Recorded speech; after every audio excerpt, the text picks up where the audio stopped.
Part 1, The Murders. I knew something was out of whack, only I couldn't quite put my finger on it. Just something, you know? And it wasn't only that I hadn't seen any of them for some time. I mean, they've been living there for what, 3.5 years? And I don't think I ever had more than a 2 or 3 minute conversation with any one of them. And God knows it wasn't as if I didn't try. All things considered, they were pretty good neighbors, mostly I guess, because they kept to themselves. Which is certainly better than having neighbors who are always minding your business, or who don't mow their lawn, or who drop in uninvited, or who throw wild parties and play loud music all night.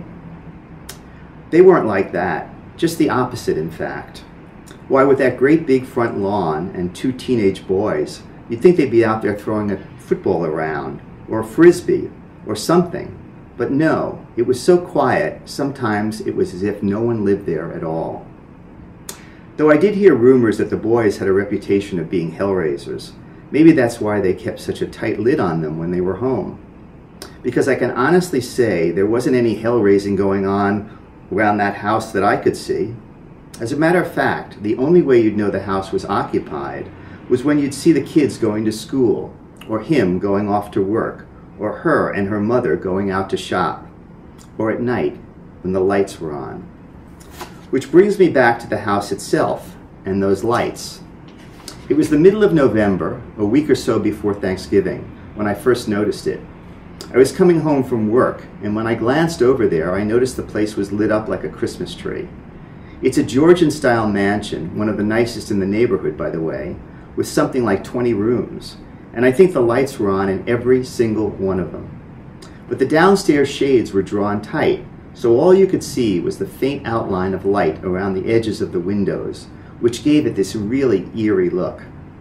Maybe they'd got people over there, was my first thought, but they would have been so out of character for them, because for all the time they'd lived there, I'd never seen anyone go in or out.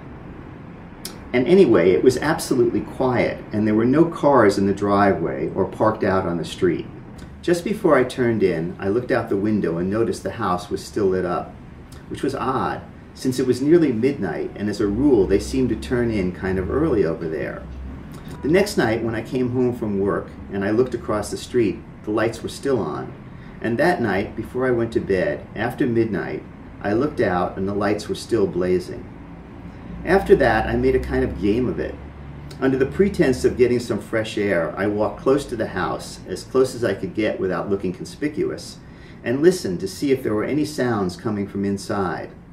A couple of times, when I thought I heard something, I stopped to listen more carefully, but I never picked up anything that might indicate that someone was inside. And each night, when I came home from work, I made it a point to check out the house and make a note of how many lights were still burning and in which windows. I even began to search for silhouettes, shadows, anything I might interpret as a sign of life.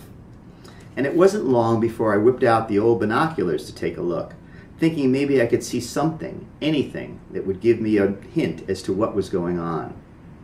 But when my wife accused me of being a peeping Tom, I put them away, at least while she was around.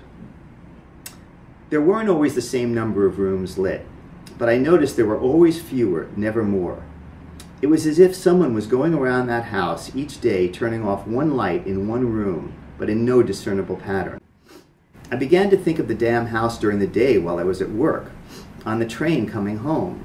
It became a real thing with me. I even kept a notebook with a sketch of the house and notations next to each window that had a light on. At night, I played a game. I began to think of that house as my own personal shooting gallery, and sitting in the windowsill, in my pajamas, while my wife was either in the bathroom or asleep, I'd choose one of the rooms and aim my imaginary rifle and pop, pop, I'd shoot out one of the light bulbs.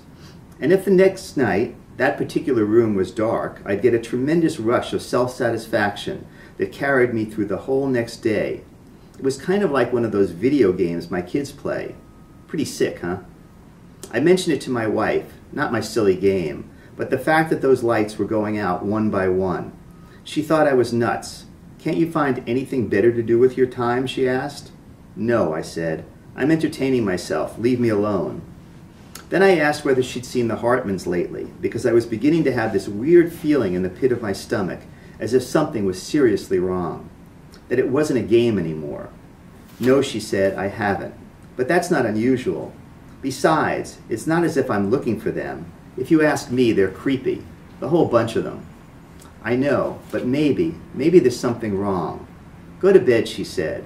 So I did, lulling myself to sleep with my imaginary rifle cradled in my arms, as if it would actually afford me some protection, just in case something was wrong.